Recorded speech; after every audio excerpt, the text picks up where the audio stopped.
prosince, to znamená bez 3 dnů, přesně 3 měsíce, se KFCčko ve 12:20 rozhodlo, že dost bylo toho mlčení, že už stačilo to neoprávněné pošpiňování jejich jména, že se konečně můžou vyjádřit. A toho 8. prosince vydali příspěvek, ve kterém napsali: servírujeme fakta. Už více než 30 let působíme v Česku.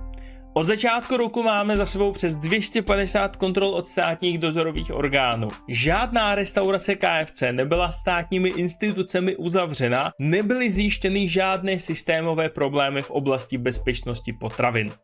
Někteří šíří drama, my servírujeme fakta a naše originální křupavé kuře.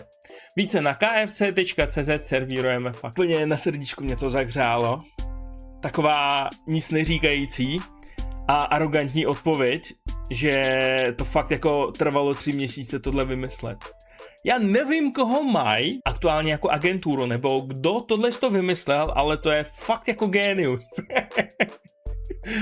Po 3 měsících tohle byl příspěvek, který měl úplně vymazat veškeré pochybnosti jejich zákazníků.